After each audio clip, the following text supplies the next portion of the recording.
Hi, this is LuaSa.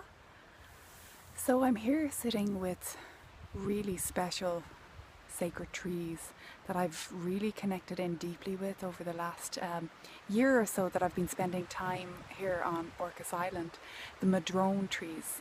And they are spectacular. You might be able to see these guys, these spindly guys behind me, and I'm sitting under one as well. And they have this unbelievable bark that sheds and peels. It's so spectacular.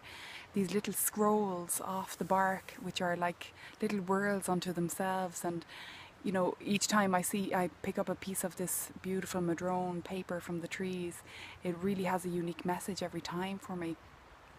And I know one of the greatest things that I love about the tree wisdom is that each of them is so unique. And for me anyway, they seem to come into my life at different times. I'll have a really strong affinity with one tree for a period of time and go really deep with them. And Madrone has definitely been one of those. So spectacular they are. They're just these spindly, spirally, beautiful trees that take you deep into your roots, into healing the roots and letting go and shedding the past. And that's definitely been a theme that I've been working with personally, and I know we are collectively at the moment really being called to let go of all of the old parts of ourselves that are no longer working. You know, those looping patterns and unhealthy addictions, negative programming and thinking, whatever is really in the way of living a happy and natural and embodied life that's really prevalent for all of us. So I think we can really take a lot of great wisdom and nourishing support from the lead that our nature spirits bring to us. The trees, the flowers, the birds, the waters, the stones. There's just so much.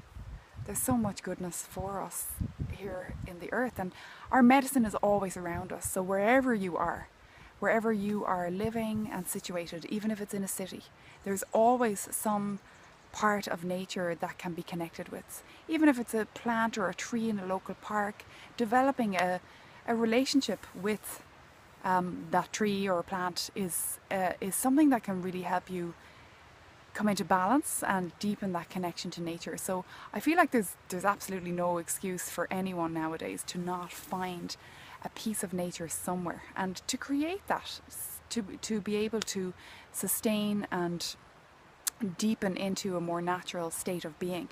And we need that more and more in this technological age. It's just essential, really.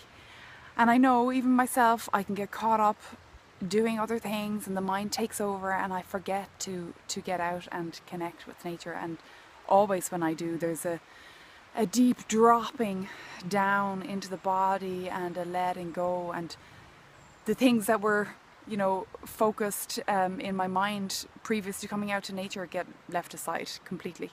And it's a total reset in the being. So I wanted to just bring a little bit of the wisdom of this place where I am here on Orcas Island.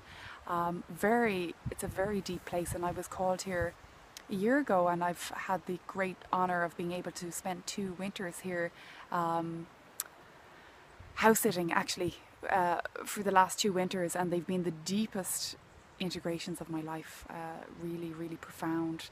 The connection with nature and the reconnection back to these ancient lands. These San Juan Islands, I really feel, were part of the greater landmass of Lemurian times.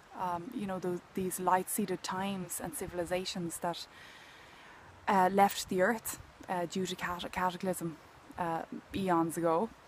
And I've been working a lot with that here, particularly with the energy of the orca whales. So that polarity of dark and light, the polarity balance of the male and female. So that whole theme has been a running theme my whole time here.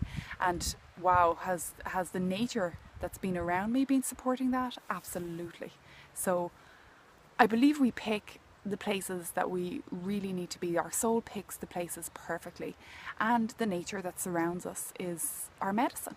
So going out, picking the dandelions, picking the dandelion greens and juicing them, cleaning them, make sure you pick them from somewhere that's not using chemicals or fertilizers or sprays, that it's a clean environment, and you know, using them at the moment. So this is the time for that, springtime. The dandelions are coming up, the nettles, collecting the nettles and making or brewing tea or juicing them.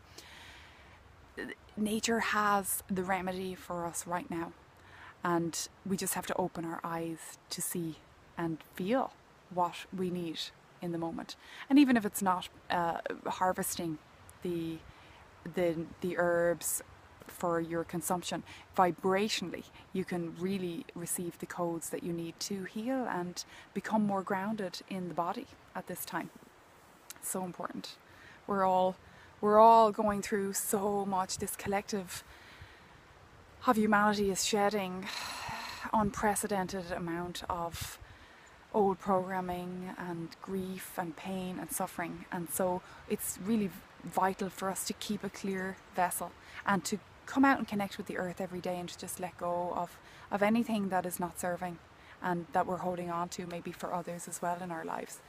So yeah, that's my prayer today, is reconnecting with the wisdom of the trees and opening to new allies in the earth. New allies maybe that I haven't been connecting with before. So shifting the energy and calling forth the elementals and the perfect medicine for me at this time. And we can all do that. So yeah, just sharing this a little bit more here with this beautiful emerald green moss and madrone. And I have there's a couple of beautiful bald eagles that have a nest here around the house that I'm staying in, and oh my god, they're magnificent. They come at exactly the right time and perch right in front of the house. When you're looking out the window, it's like this synchronistic alignment always with great eagle, and they are powerful. That elevation of energy that I need in the moment always comes in when I look and commune with them. So very, very blessed to be here in this evergreen land of the eagles and the madrones and the red cedars, magnificent, and the evergreens. Oh, they're amazing. This is what it's all about. This is why we came, for this beautiful planet. So sending blessings and love to everyone on this Earth Day, wherever you are, and making every day our Earth Day, right? Lots of love.